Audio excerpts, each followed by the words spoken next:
की ताबीर या सवाल व जवाब का सिलसिला जारी और सारी है हमारे चैनल पर। आप भी अगर हमारे चैनल से अभी तक नहीं जुड़े हैं तो प्लीज़ जुड़ जाइए। ख्वाब की ताबीर जानना। ख्वाब। अस्सलाम वालेकुम। वालेकुम अस्सलाम। हमने ख्वाब में देखा कि हम लोग एक रहने के लिए घर ढूंढ रहे हैं। रहने के लिए घर ढूंढना है। एक जगह हम लोग को घर मिल गया, तो वहाँ पर सारी फैसिलिटीज मौजूद थी। हम माशाल्लाह। लोग जैसी घर के करीब जा रहे थे, एकदम से वहाँ पर एक शेर आया और मेरी अम्मी को निगल गया। ओह, और हमने उसका पूरा जबड़ा फाड़ दिया। बहुत अच्छा किया। और लेकिन जब उसका मुंह खुला तो उसमें मेरी अम्मी खत्म हो चुकी थी। सामने हमने उनको देखा कि वो खत्म हो चुकी थी, उसके मुंह के अंदर से। ओके, और ये लिखती हैं कि हमारी अम्मी को साल भर हुआ ख़त्म हुए, यानी कि उनका इंतकाल 1 साल पहले हो चुका है और मेरी बहन ने ये ख्वाब देखा है।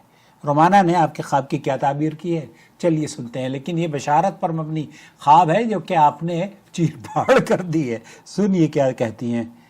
बिस्मिल्लाह। अस्सलामु अलैकुम वरहमतुल्लाहि वबरकातुहू। अल्लाह सुब्हानहू तआला को आपके खैर बरकत और खुशियों से नवाजे, आमीन रब्बुल आलमीन। अल्लाह सुब्हानहू तआला से की फौतशुदा वालिदा समेत तमाम फौतशुदा मुसलमानों और हम तमाम मुसलमानों से राज़ी हो और हम सबकी मग़फ़िरत और बख्शिश फरमाए, आमीन रब्बुल आलमीन।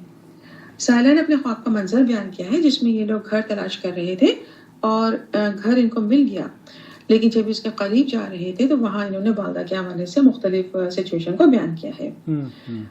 मुमकिन है ख्वाब के मंजर में घर से मुराद घर के हवाले या घरेलू जिम्मेदारियों के हवाले से किसी सिलसिले में खुशी हासिल करने की जद्दोजहद की तरफ इशारा हो। मुमकिन है कोई ऐसा मामला हो जिसके खुशी का हुसूल बहुत करीब हो, लेकिन उस दौरान वालिदा को खुदा न ख्वास्ता किसी आजमाइश, तकलीफ या बीमारी का सामना होता रहा हो। चूँकि साइला की वालिदा फौत हो चुकी हैं, लिहाजा इनको चाहिए कि वालिदा की मग़फ़िरत और बख्शिश के लिए दुआ करती रहा करें और किसी किस्म के सदक़ा जारिया का ज़रूर एहतमाम करें। देखिए, सदक़ा जारिया का अमल फौतशुदा वालिदा के लिए राहत, आसानियों और दर्जात में बुलंदी का सबब साबित हो सकता है इंशाअल्लाह। लिहाजा इस तरफ तवज्जो दें। अगर वालिदा के हवाले से कोई रिश्तेदारों में नाराज़गी या गलतफहमी या कोई कोताही का मामला रहा हो तो उन रिश्तेदारों से वालिदा को माफ़ करने की इल्तिजा करें और उनसे कहें कि उनकी मग़फ़िरत बख्शिश की भी दुआ करें। बेशक अल्लाह सुब्हानहू तआला को सिले रहमी पसंद है। ये नमाज की पाबंदी कर रहे हो, अपनी दुआओं में सूरह इब्राहिम की आयत नंबर 41 में मौजूद दुआ को भी शामिल करती रहा करें और उसके तर्जुमे पर गौर करें। बहुत रहनुमाई और सुकून मिलेगा इंशाअल्लाह।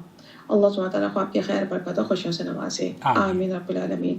वल्लाहु आलम। बहुत शुक्रिया रोमाना, बहुत शुक्रिया, जज़ाकल्लाह खैर। ख्वाब मैंने भी